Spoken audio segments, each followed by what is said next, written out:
Assalamualaikum warahmatullahi wabarakatuh. Selamat pagi. Hari ini saya Ira dari Inspektorat Provinsi DKI Jakarta akan menyampaikan penyuluhan anti korupsi. Sebelumnya kita mulai dengan materi dasar dari penyuluhan anti korupsi. Kita mulai dengan pengertian korupsi. Apakah itu korupsi? Korupsi bisa disebut sebagai usaha untuk menerima uang sogok, menyelewengkan uang atau barang milik negara atau perusahaan, menerima uang dengan menggunakan jabatan untuk kepentingan pribadi. Tapi kita biasa mengenal korupsi bahwa korupsi itu adalah bentuk dari ketidakjujuran, perbuatan tidak bermoral, dan penyimpangan.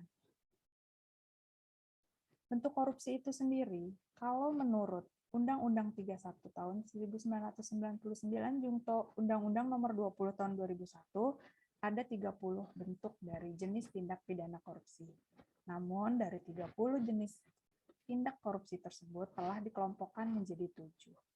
Apa saja 7 itu? Yang pertama adalah kita menggunakan keuangan negara yang berupa melawan hukum, perbuatan untuk memperkaya diri sendiri atau korporasi dengan menyalahgunakan kewenangan. Yang kedua adalah suap menyuap. Suap menyuap adalah memberi atau menjanjikan sesuatu kepada PNS karena kekuasaan atau kewenangan yang berhubungan dengan jabatannya. Bentuk korupsi yang ketiga adalah penyalahgunaan jabatan oleh pejabat atau PNS yang sengaja menggelapkan, merusak atau menghilangkan dengan sengaja barang, akta, surat, atau dokumen lain yang diperlukan.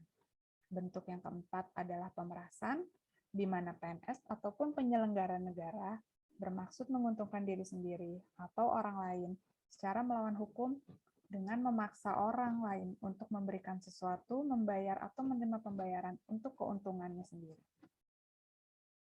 Bentuk yang kelima adalah gratifikasi, yaitu berupa pemberian yang diberikan atas diperolehnya suatu bantuan atau keuntungan.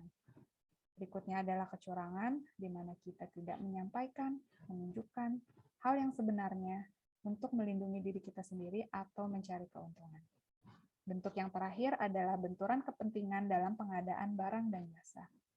Ini terjadi biasanya jika pegawai negeri atau penyelenggara negara langsung maupun tidak langsung dengan sengaja turut serta dalam kegiatan pengadaan barang dan jasa. Ada beberapa teori yang menyatakan apa itu penyebab dari korupsi.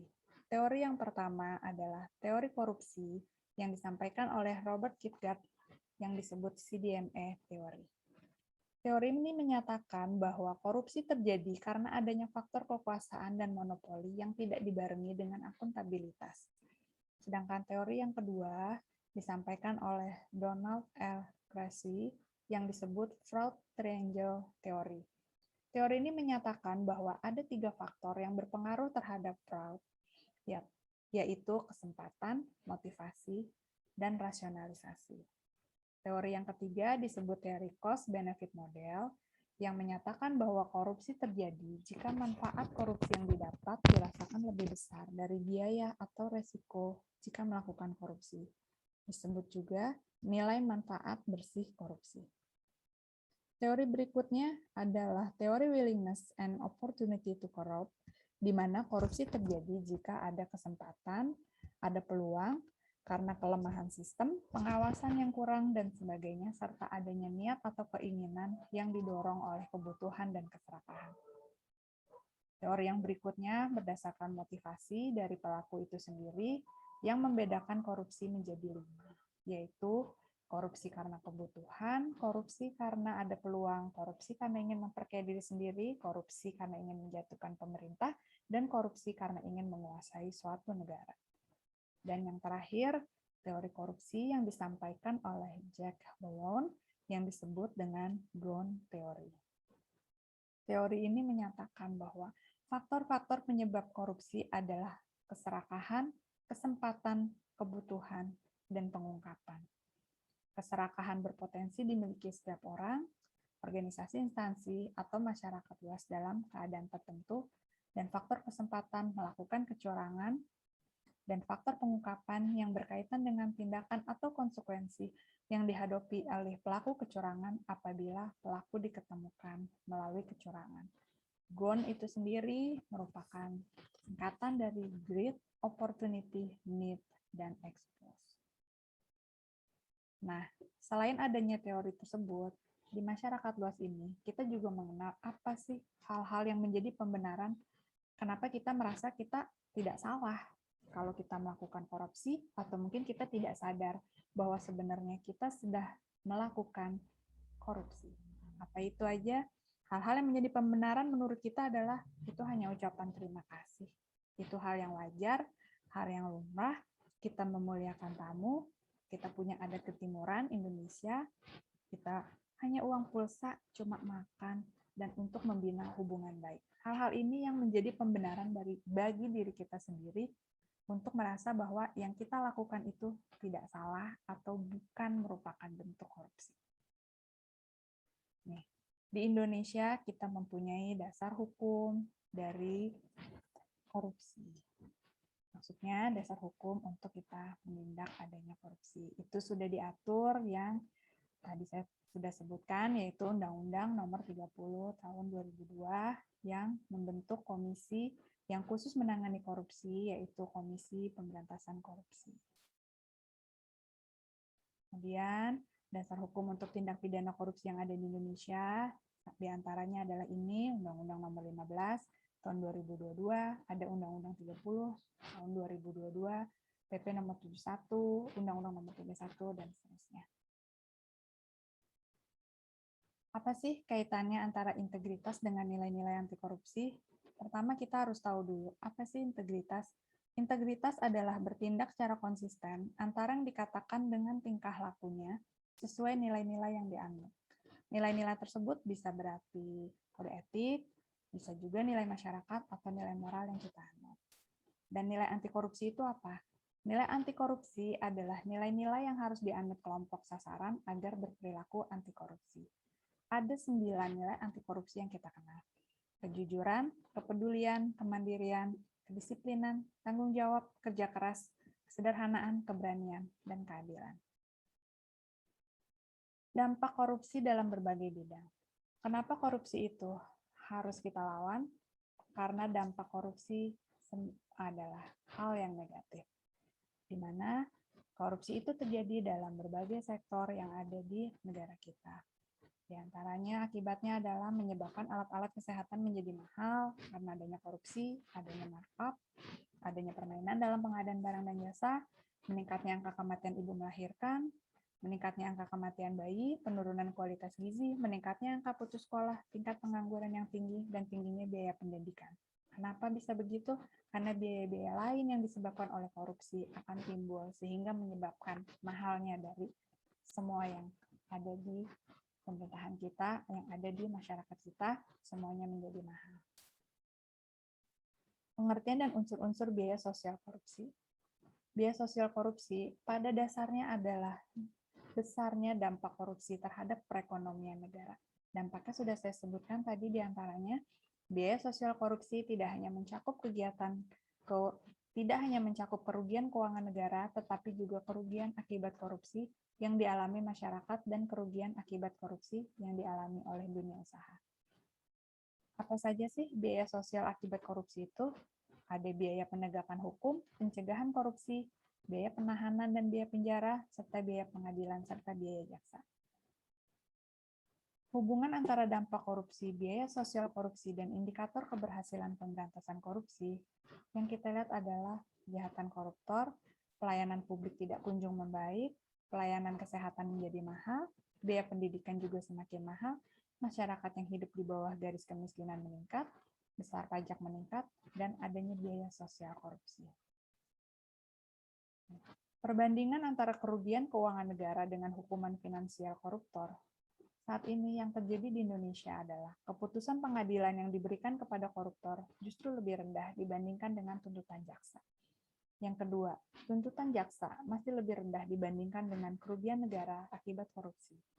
Dan yang ketiga, hukuman finansial kepada terpidana korupsi masih belum dapat menutupi kerugian korupsi yang ditimbulkan. Hal-hal inilah yang masih terjadi di Indonesia yang harus menjadi perhatian dari kita semua dalam rangka untuk memerangi korupsi. Strategi pencegahan korupsi. Strategi yang pertama itu adalah represif.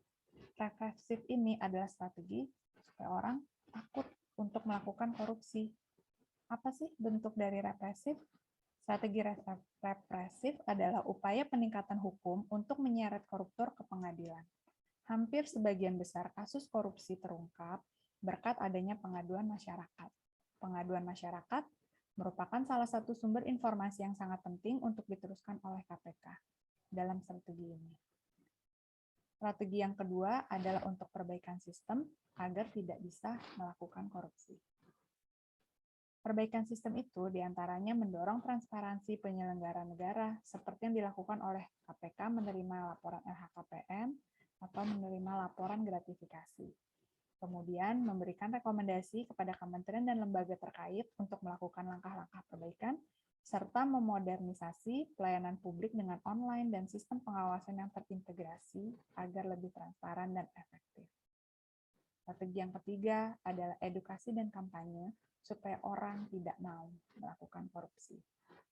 Strategi ini berupa pembelajaran pendidikan anti korupsi dengan tujuan membangkitkan kesadaran masyarakat mengenai dampak korupsi, mengajak masyarakat untuk terlibat dalam gerakan pemberantasan korupsi, serta membangun perilaku dan budaya anti korupsi.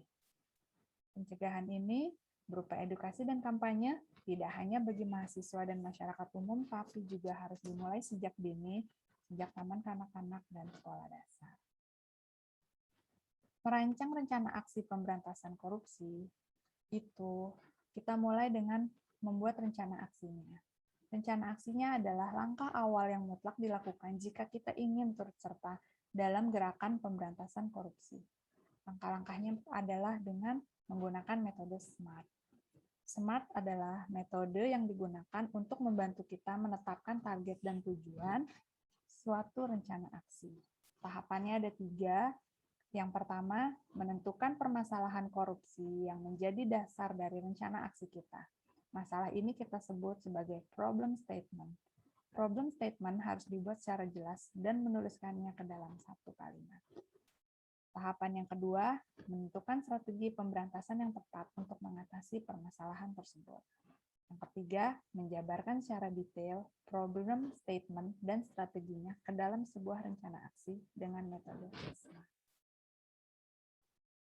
Contoh tindakan untuk mencegah dan menentang korupsi.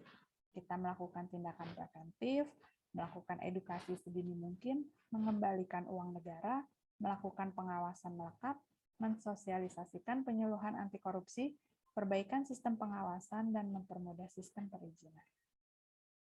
Indikator keberhasilan dalam pemberantasan korupsi, menurunnya persentase tindak pidana korupsi, meningkatnya kepercayaan publik terhadap pemerintah, mengembalikan uang negara yang sistem pengawasan melekat pada instansi efektivitasnya meningkat. Dan apa sih tujuan akhir dari berbagai upaya yang sudah kita lakukan tadi untuk mencegah dan menentang korupsi? Tujuan akhirnya adalah menghapus segala bentuk korupsi dalam rangka menunjang terwujudnya good governance. Sasarannya adalah sebagai berikut. Menurunnya perbuatan korupsi, menurunnya jumlah kerugian keuangan negara sebagai akibat perbuatan korupsi, meningkatnya penyelesaian tindak lanjut kasus-kasus yang berindikasi korupsi, meningkatnya partisipasi masyarakat dalam menginformasikan perbuatan korupsi, terwujudnya sistem pengelolaan yang memiliki daya tangkal terhadap praktik-praktik korupsi, serta lebih efisien dalam menjalankan tugas fungsi dan wewenangnya. Dan yang terakhir adalah meningkatkan efektivitas dari sistem pengendalian manajemen. Demikian paparan untuk materi dasar penyuluhan anti korupsi. Terima kasih atas perhatiannya. Sampai jumpa di lain kesempatan. Assalamualaikum warahmatullahi wabarakatuh.